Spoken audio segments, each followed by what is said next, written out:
Hello, welcome to your multi-award-winning tech show on television, where we look at issues, trends, developments in the global ICT industry. Right here, we also play host to high-tech, most important movers and shakers, the CEOs, the innovators, the professionals and experts to give us perspectives on how technology is driving today's economy. Today, we have a regular segment featuring. Stay with us. From Nigeria receives the first prize in the ICT TV category for his program, ICT Africa. Congratulations, Dr. ICT Reporter of the Year Electronic, Pedro Agambo.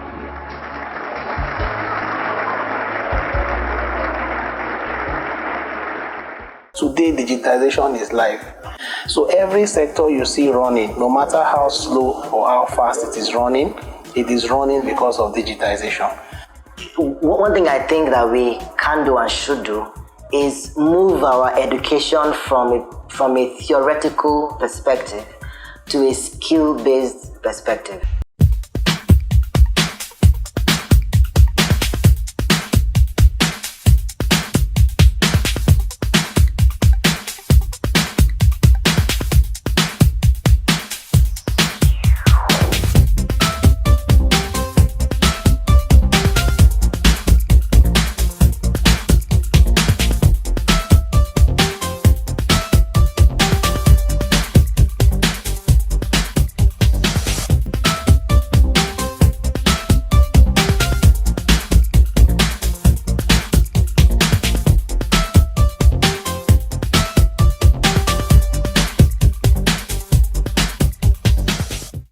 All right, in case you've just joined us, you're watching Africa's numero uno tech show on television with Don Pedro Agambi. When we come back from this quick break, you meet our tech personality of the week. Join us.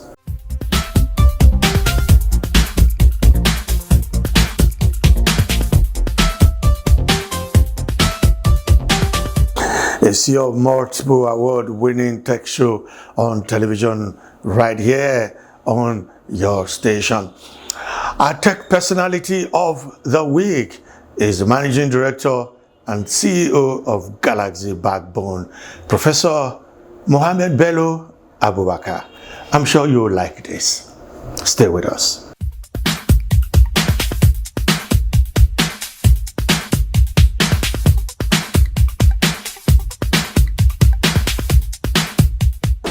Welcome to the program, Professor Abubakar. My pleasure, sir. After 1 year of COVID restrictions, the economy seemed to be bouncing back gradually. Any lessons and opportunities, from this COVID era? Well, it is, as you have described it, actually, an unprecedented COVID-19 pandemic that has somehow impacted on almost the whole of the world as it is. One major lesson we are supposed to somehow learn here is specifically the fact that most of the industries, not only the tech industry, was somehow caught off guard. We were not expecting that, and suddenly it came. All the plans by the nations and also industries, the private sectors, we were not expecting that, but suddenly it came in. So one major lesson that we're supposed to learn here is the fact that I believe many of us have started to think of would have done this and this and this before now the coming in of this. That means they need to be much more proactive on what we are doing vis-a-vis the trend as we see it, the trend in the world as we see it. We all know that actually the trend as it is presently, or before even the COVID-19, the trend was a trend of trying to move to what we describe as the fourth industrial revolution, which is supposed to be knowledge-based, driven by ICT, information and communication technology. So we all know this all along, but perhaps we were so relaxed.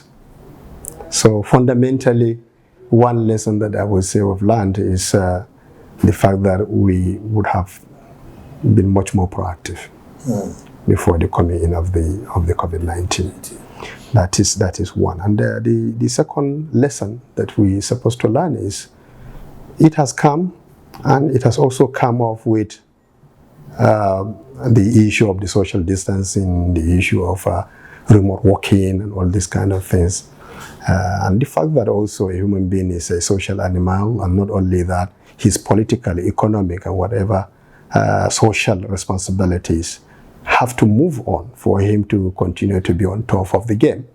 So we need now, as an ICT industry or as a tech ecosystem, we need to be, again, now we have to live up to the challenges that have come in by trying to see that now we have provided all these means that will make it possible for a human being to continue to strive as he is known to be, socially, economically, and politically. I think that is these are some of the major two. Well, I think generally,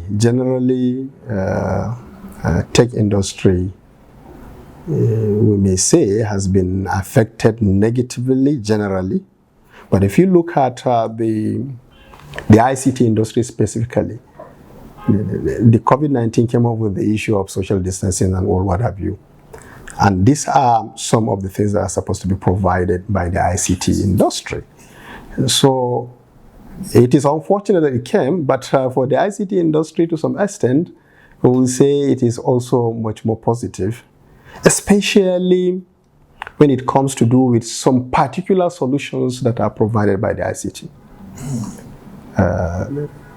Shared kind of platforms, connectivities, the issue of video conferencing, to be able to somehow continue to work while not having a kind of a social interactions, and the IP phones, and what have you, all these kind of things. So those solutions that are providing a platform that will make it possible for the human, social, political, and economic activities to continue to strive, those solutions were then actually booming. They were actually on the rise because they are almost the only platforms that will make it possible, for us to continue to discharge our duties as human beings. My next question will be for you to share with us the vision and the mission of Galaxy Backbone. Well, the vision of the Galaxy Backbone is to be a leader that will enable the digital inclusion, for Nigeria, and in fact for the whole Africa. That is the vision of Galaxy Backbone, to be a kind of a leading enabler, for digital inclusion in Nigeria and also in Africa. And if we talk of the mission specifically, we say we drive the developmental aspect of the country, in such a way that we can be able to provide the ICT driving mechanism that will make it now possible for us to make MDS to continue to work, as well as reach out to what we describe as unserved and underserved areas, as well as also other stakeholders. What do you think is the panacea to the current infrastructural issues facing the tech ecosystem and the economy at large? This is a very important actually question. To some extent, I have to say that presently as it is, the government of Muhammad Buhari, as well as the kind of dynamism and leadership of the Honorable Minister of Communications and Digital Economy, in the person of Honorable Minister Isa Ali Ibrahim Fantami.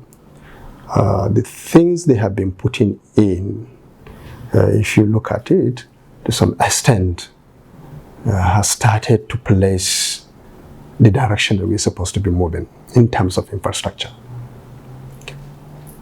Major challenges of infrastructure in Nigeria, you can count maybe some of the things. One, maybe you will say right-of-way, which has been a kind of a difficult situation as it is. Right-of-way before, you will see that, the lands are supposed to be under the state government.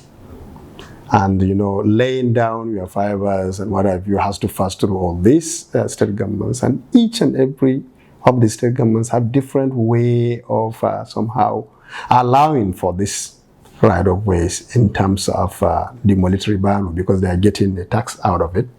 So you can see you will have a situation where many states see this as a way of revenue generation, and therefore they have skyrocketed the amount of money they demand from the ICT providers per meter length, of their fiber lining. So some charging up to about 6,000 per meter, and so you have various kind of charges that are related to that. So, but when the Honorable Minister came in, as well as this present government, it was one of the things they have taken head on. That is trying to see that they have unified the amount of money that is supposed to be charged for a linear length. And they came up with the idea of coming over 145 naira per linear length. And subsequently, there was a lot of involvement with the governors and other things, to the extent that some of the governors even waived the entire charges they are supposed to make on the right of way. For example, Kaduna State. So you see, fundamentally, one of the major impediments to broadband penetration or infrastructural development to do with ICT will be the right of way. So to some extent, we have done, I think the government has done a lot by trying to now harmonize that right of way to 145, and sometimes in other areas you will see that the whole thing has been waived. That is one. Another thing that is also a problem is the issue of damages that ICT providers normally witness to do with their own fiber optic cables, especially during road constructions. And sometimes this road construction will expose them, and ultimately there will be damages from even the human factors and other factors, simply because there was no law in place that has categorized this particular infrastructure as a critical national infrastructure, as we have for the electricity, and also as we have for the other important infrastructure that are classified as critical national infrastructure. But then this one also, recently, Mr. President has approved that the telecommunication infrastructure should also be categorized under under critical national infrastructure. So if you ask me, I will just say the financier, that is the way, is those things I have mentioned. Yes, the issue of reducing the right of way, which we are in the process of doing, and in fact we have achieved a lot. And also the issue of declaring the infrastructure as a critical national infrastructure, so that any destruction on it has to be looked at from that direction. Finally, Professor Abubakar, can you highlight some of the contributions of Galaxy Backbone to the development of the nation's economy? The Galaxy Backbone, as you might have known, was established in 2006. And from 2006 to date, through the intervention of the federal government of Nigeria, there was a major kind of an infrastructural development, okay, that was championed by the Galaxy Backbone. And that is what we call the National Information Communication Technology Infrastructural Backbone.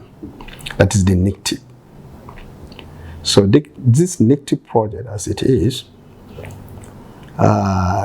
divided into two phases. The first phase, broadband penetration, that is the backbone now we are talking about. Fiber optics was laid from Lagos, going to the south states, okay, Benin, and then it came to Enugu. At Onitsha, it branched to Port Harcourt. Then it went to Akwa Ibom. Then from Enugu, it came down to Benue State, Nasarawa State, and then it came into Abuja here, a length of about 1,443 kilometers. And within Abuja here, the NICTI project also has, in its own context, of also provision of what we call the metro backbone, or fiber optic backbone now within the Abuja. So in fact, I have to say that as far as maybe Abuja is concerned here, Galaxy Backbone is leading in terms of in terms of the fact that it is the only organization that has the most pervasive kind of backbone infrastructure within the Abuja. And coupled with now the length I've talked about, which has brought about also the broadband penetration that is supposed to be, because whatever we are doing, when we are talking of digital economy, we are talking of whatever, the major key is the issue of the broadband penetration. How much of the fiber cables you have that has penetrated almost every nook and corner of the country. So we have done that. And then recently, the government has also approved for us to extend into the hinterland. That is in the first two components of the NICTI project. And this will include now taking backbone penetration or taking fiber optics from Abuja here to Jos, to Bauchi, and then the northeastern country states, Yobe, Maiduguri. Then you will have again another one starting from here to Kaduna, Kano, another one from here to Niger, Sokoto, and then again looping back to Lagos through Ilorin, so that you're going to have now a complete redundancy. So this, I can tell you, a major achievement of the Galaxy Backbone. Then when this COVID-19 also came up, there were challenges. It is the challenges of how government will continue to function. Okay, and if you remember, Mr. President made an announcement on the 31st, I think, March, when he declared a lockdown on the 3 of our major states, and of course also announced the stoppage of the Federal Executive Council meetings. And then you know the Federal Executive Council meeting is now the apex kind of a policy-making body for the country. But it was also locked down. But government activities have to continue. And I can remember then, even before the stoppage of the Federal Executive Council meeting, the Honorable Minister, immediately when he perceived that this is what is going to happen, so he immediately called me. Galaxy, what are you? I have given you a marching order to make sure that government activities in a very near future, especially the Federal Executive Council, has come back to sit. Okay, vis-a-vis now the situation we have found ourselves. So the next day we came up with a COVID-19 team that has looked at all these possibilities, and then we kicked the ground running, and then ultimately Federal Executive Council, now I think they sat I think the 16th time on Wednesday, and all these meetings they had been having was on the platform of the Galaxy Backbone. Yeah. So I think that is how much I can say we've done. All right, thank you, Professor Bello Abubakar, for finding time to talk to us. My pleasure, sir. Mr. Don Pedro.